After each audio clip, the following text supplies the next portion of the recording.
श्री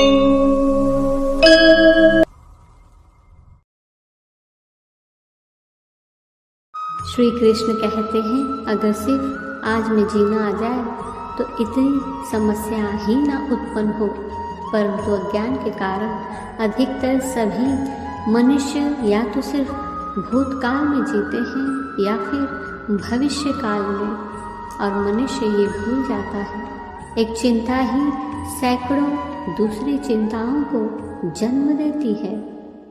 इसलिए यदि आप जीवन की चिंता पर विजय पाना चाहते हैं तो इस लम्हे में जिए, हर सांस में जिए। श्री कृष्ण कहते हैं, आने वाले कल का 2 तरीकों से सामना कर सकते हैं, एक विश्वास के साथ या फिर चिंता के साथ। याद रहे, चिंता करने वाला इंसान पल पल मरता है और पल पल जलता भी रहता है।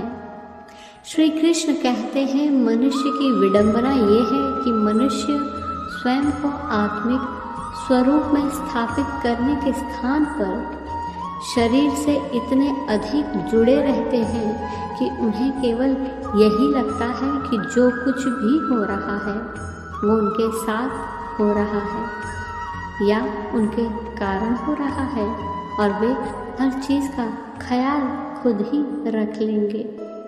इसी मैं, मेरा और मुझे के चक्कर में मनुष्य अपना पूरा जीवन गुजार देते हैं, परंतु खुलकर जीवन नहीं जी पाते। चिंता अक्सर एक छोटी सी बात को एक बड़ी छाया बना देती है।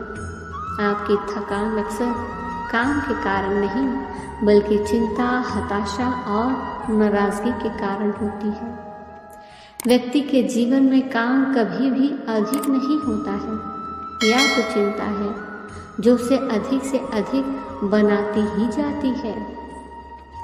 चिंता बिल्कुल शहद की मधुमक्खी की तरह होती है, जिसे जितना हटाओगे वो उतना ही चिपटती चली जाएगी। चिंता आपको बर्बाद कर सकती है। याद रहे, चिंता करने से कुछ भी नहीं बदलता है, यह सिर्फ आपके दिमाग के साथ खिलवाड़ करती है और आपकी खुशी चुरा लेती है। श्री कृष्ण कहते हैं, कार्य आरंभ करने से पहले सावधानी पूर्वक निर्णय लें। निर्णय लेने के बाद सभी चिंताओं से मुक्त होकर काम में जुट जाए। इंसान के हाथ में यथासंभव प्रयास करने के अलावा और कुछ भी नहीं है। उस प्रयास के बावजूद कितने प्रतिशत सफलता मिलेगी या नहीं मिलेगी ये भी आपके हाथ में नहीं है, परंतु फिर भी जो हो सके, जितना हो सके, यथासंभव कर्म करने ही पड़ते हैं। इसलिए व्यस्त रहकर चिंता को दिमाग से दूर रखें। छोटी छोटी बातों पर सोचना बंद कर दे। धैर्य का दामन कभी न छोड़े, क्योंकि धैर्य और समय दोनों ही मुश्किलों को अपने अपने तरीके से सुलझा लेते हैं। धन्यवाद।